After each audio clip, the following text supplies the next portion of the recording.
Chuchuzitos! Ihu!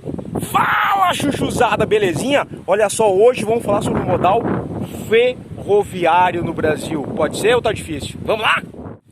Bom, Chuchu, o modal ferroviário, vocês estão ligados, é o segundo mais utilizado no setor de transporte de mercadorias no Brasil, né? Cerca de 21% das cargas transportadas no país é via ferroviária. Dá uma olhadinha nesse gráfico aqui em cima. Plim, apareceu, beleza. E quando a gente está trabalhando com modal ferroviário no país, vale lembrar o seguinte: a gente já teve a chamada Era das Ferrovias, né? Ali entre 1850 e 1950, o Brasil viveu esse momento em que houve um grande investimento no modal ferroviário. Claro, tinha ali algumas estradas e tal, mas o transporte de carga era pautado no setor ferroviário, certo? Qual é o grande lance aqui que eu quero que vocês entendam? Quando a gente está trabalhando com esse momento da Era das Ferrovias ali, de 1850 a 1950, havia um grande interesse da Inglaterra, a Inglaterra pioneira na primeira Revolução Industrial, dominando o setor ferroviário. Então os primeiros trens a vapor, né? Pô, para tu ter uma ideia, as primeiras ferrovias, elas funcionavam com tração animal. Chuchu, tu tinha os trilhos, que nem esse aqui, só que tu tinha tipo um cavalo ou um boi puxando um vagão, né? E aí depois, com as máquinas a vapor, é que tu vai ter uma evolução por uma malha ferroviária, e a Inglaterra sempre dominando. Então a Inglaterra tinha muito interesse no modal ferroviário em outros países, incluindo aqui no Brasil. E é ela que vai gerar uma série de incentivos para que esse modal ganhasse força aqui no país. E isso vai funcionar. Isso vai funcionar. A primeira ferrovia que a gente vai ter no Brasil vai ser construída em 1854. Ela vai do Porto de Mauá, e aí esse carinha vai ter um papel fundamental aí nesses paranauês, do Porto de Mauá até a cidade de Magé, no Rio de Janeiro, ali, hoje região metropolitana.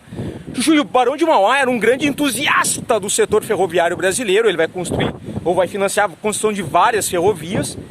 Tanto é que, na lógica do século XIX, a ligação férrea se dava entre as áreas produtoras de café e os portos, né? Tu acha que eu ia mostrar um porto, né? Não tem porto aqui, mas tu tinha ligação entre as áreas produtoras de café e os portos. Então até o Porto de Santos, por exemplo, né, para depois exportar o café. Essa era a lógica das primeiras ferrovias que a gente vai ter no Brasil. Bom, o fato é que hoje a gente tem algo em torno de 30 mil quilômetros de ferrovias. Eu tenho que cuidar porque, enfim, não é o lugar mais seguro para estar filmando, o que eu não faço pelo pessoal do Papo de Gel. Mas enfim, e aí, o que vai acontecer? A gente tem hoje mais ou menos 30 mil quilômetros de ferrovias no país, certo? Sendo que a maior parte delas foi construída ou nessa era das ferrovias, ali, né? Finalzinho do século XIX, início do século XX, e a outra metade vai ser construída só no século XXI, tá? 20 e 21.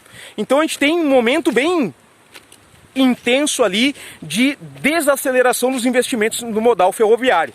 E isso vai se dar no auge do rodoviarismo, ou seja, quando a gente vai ter lá na década de 50 do século passado um forte investimento financeiro no modal rodoviário ali, governo JK em diante, beleza? Bom, Chuchu, vamos caminhando e cantando e seguindo a canção. Vamos caminhar pelo trilho aqui porque é, sei lá, troço meio nostálgico, bucólico, massa pra caramba.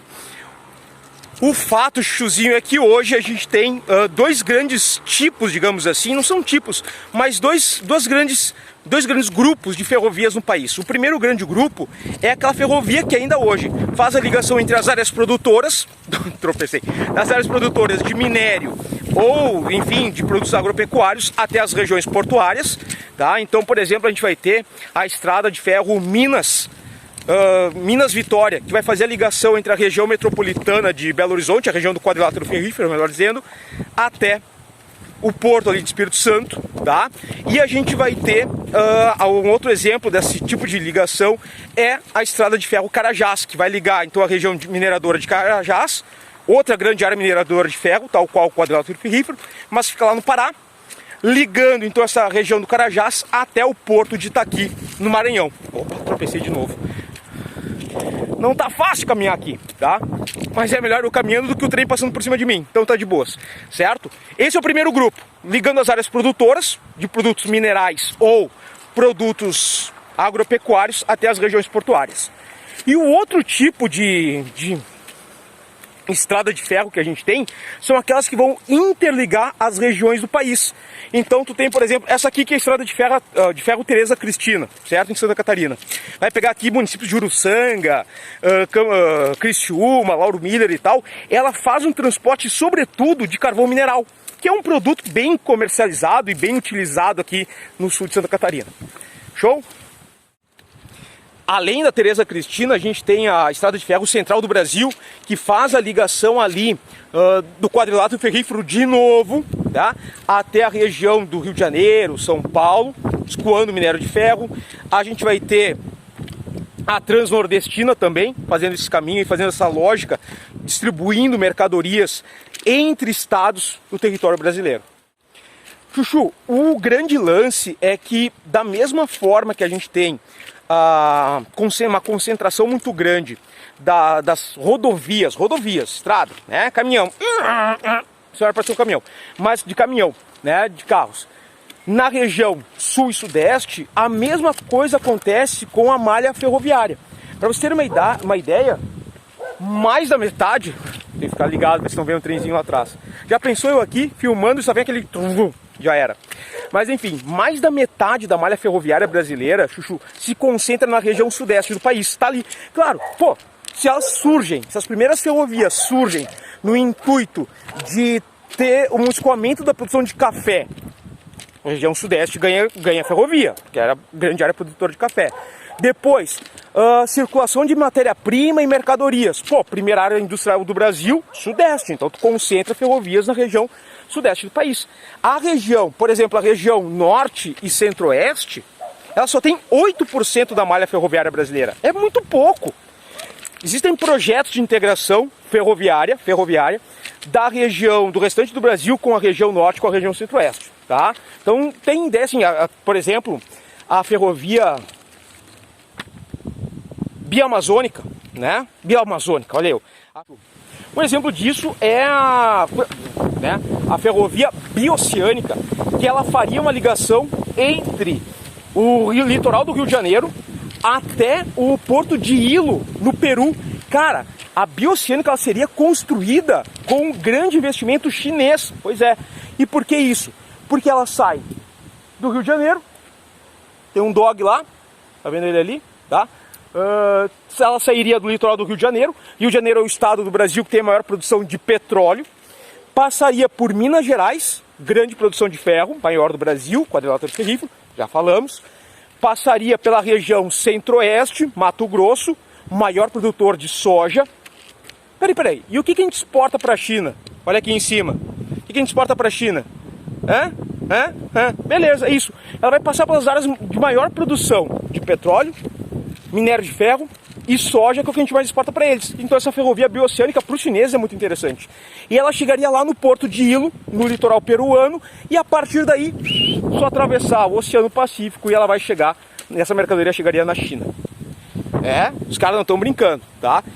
E detalhe, o que a gente mais transporta pelo setor ferroviário no Brasil, certo? Na malha ferroviária a gente vai ter grãos, especialmente soja e milho, é o que domina, minério de ferro, tá? Fertilizantes, adubos, carvão mineral, que é o caso, da Tereza Cristina. Ai, Tereza Cristina, tu me sofre meus pezinhos, tá?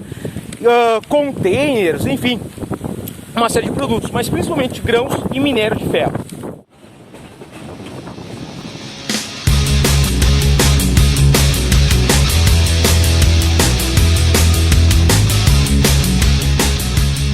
Chuchu, bom, como vantagens aí do modal ferroviário, o que a gente tem?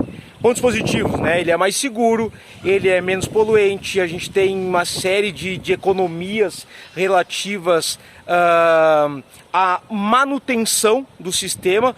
Modal ferroviário aqui, o modal ferroviário para manutenção ele é mais barato, né? Ele tem um baixo consumo de energia, ele evita congestionamentos. É claro, né?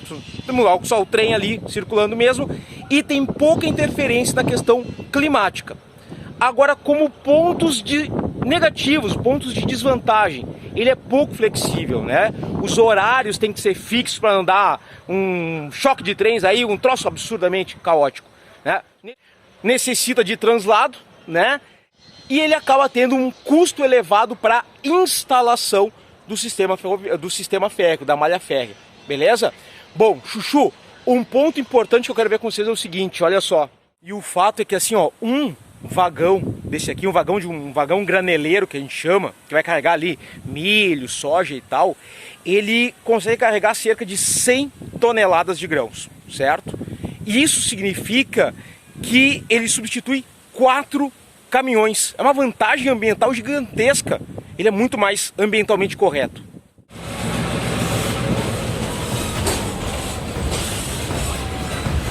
Chuchu, transportando carvão mineral. Tá aí, ó.